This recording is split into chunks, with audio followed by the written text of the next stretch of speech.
Tsu Surf came up in the streets of Jersey and almost made it out through rap, but instead he kept his feet in the trenches and now he's facing a RICO charge that could keep him out of the booth forever.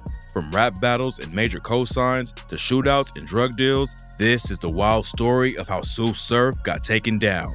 Tsu Surf was born in Jersey and has been surrounded by the streets his whole life. He used rapping as an escape from all the crime and violence around him, and he always knew he was destined to hit the stage. His mom bought him a karaoke machine when he was a kid, and that's when he first started making music. But not before long, he had to adapt to his environment. He allegedly started repping a Rolling 60s CRIP set called Silverback Gorillas, and at 18, he caught his first charge for gun possession. Tsu Surf spent a year in jail fighting the case, and that's when some OGs inside convinced him to take rapping more seriously.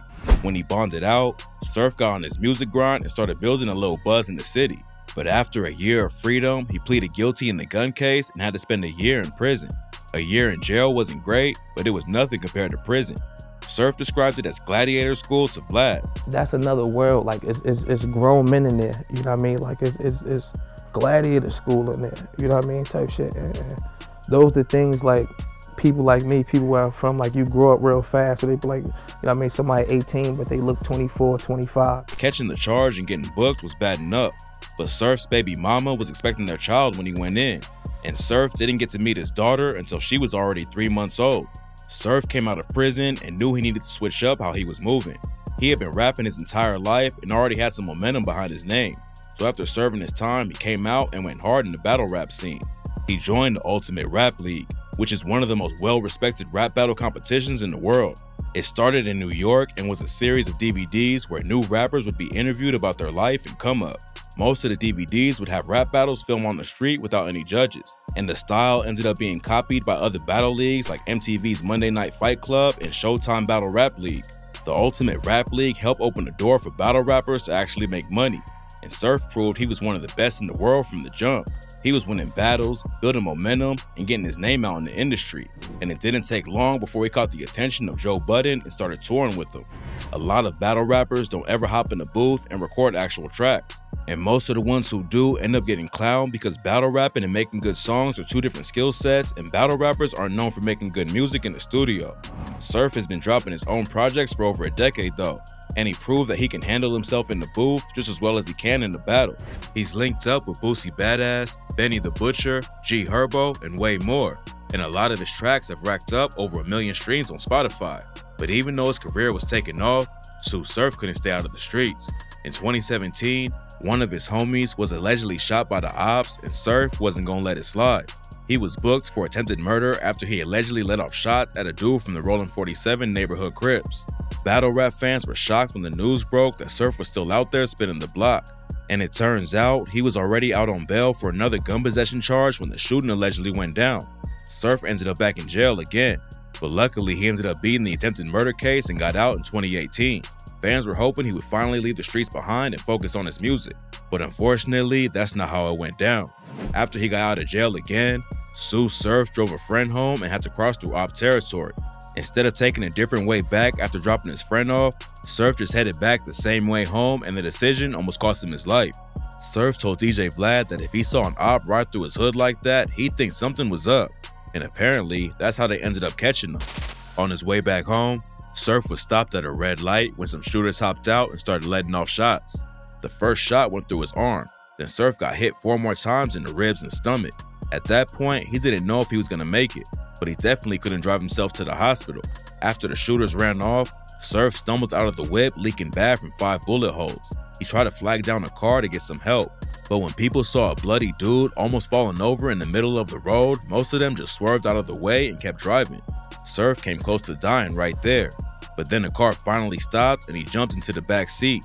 The driver wasn't even from the area and didn't know how to get to the hospital, so Surf had to call his homie and get the dude directions. It was a real close call, and Surf ended up needing 37 stitches to hold everything back in place. Staying in the streets almost got him killed, but that's not the only consequence Surf has faced from gangbanging. He told DJ Vlad getting active put a massive strain on his relationship with his dad, and even today it's not as good as it could have been if he went down another path. He's lost friends along the way too, plus years of his own life spent behind bars. After he recovered from the shooting, Surf came back into the industry and it looked like he was finally ready to go 100% with the music. He dropped his debut album in 2019 and was running up big numbers. But then that same year, he ended up catching another gun charge. A lot of fans couldn't understand why Surf kept going back to his old ways. He had the opportunity to leave the streets behind, but for some reason, he just couldn't stop running into the police. In an interview with Bootleg Kev, Surf explained that he runs with the pack. When I run with my pack, I feel you. I'm on whatever type of time my pack on. I mean, obviously I'm the golden child, so my pack tries to protect me from the extra outside shit that's going on. I'm running with the pack though. Surf made it clear he wasn't gonna just leave his homies behind and stop repping his set. But while he still had one foot in the trenches and never planned on taking it out, Surf stayed out of trouble with the law for a long time after his last gun charge and was taking music way more seriously. He was dropping projects, linking up with huge artists, and was still considered one of the best battle rappers in the world. And in September 2022, he made history by becoming the first battle rapper to ever perform at Rollin' Loud.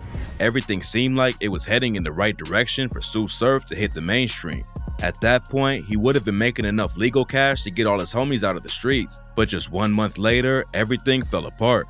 In October 2022, Surf made a couple strange tweets on a burner account that had fans worried. He said, "I'll probably never step on the stage again. God has a way of humbling us. Then, don't be so mad. It's alright." Rumors were flying that Surf was doing the race and trying to duck the feds. But his manager, Quad Bellamy, squashed the story and told Fox, Tsu Surf is definitely not on the run. He says he is in good spirits and preparing to deal with a federal law enforcement matter. A week after Surf made the tweets, the feds showed up at his door to arrest him. He tried to duck out the back door with a woman, but they had him surrounded, so Surf and the woman went back inside. It's not clear exactly how it all went down that day, but Surf wouldn't come out at first and negotiators had to be brought in to figure out the situation. Luckily, Surf ended up surrendering without anyone getting hurt, and then news broke that he was actually facing a federal RICO indictment. Tsu Surf and 9 other alleged SPG members were taken down and accused of murder, robbery, selling drugs, and way more. According to the feds, Surf and his homies used IG DMs to set up drug deals, which is damn near a guaranteed way to get busted. Plus, Surf also allegedly threatened the dude with a gun and told him, "I'm going to kill you when I catch you." And to make everything worse for him, one of Surf's OGs in the crew is allegedly ratting on him. According to Poetic Flacco from No Jumper, Yeah, man, you know, like Tsu Surf big homie is cooperating, you feel me? Right, so, you know, he has no chance of beating this in my eyes. federal RICOs are already one of the worst things to get wrapped up in. The feds have been investigating SPG since 2015, and they usually don't start handing down indictments until they have an easily winnable case. Surf could have left the streets behind a long time ago and went fully legit with the music, but trying to hold it down for the homies came back to haunt him. Now his own OGs allegedly snitching, and Surf might never get the chance to rap as a free man again. There's no telling what'll go down once the trial actually starts, so tap in for updates while the story develops.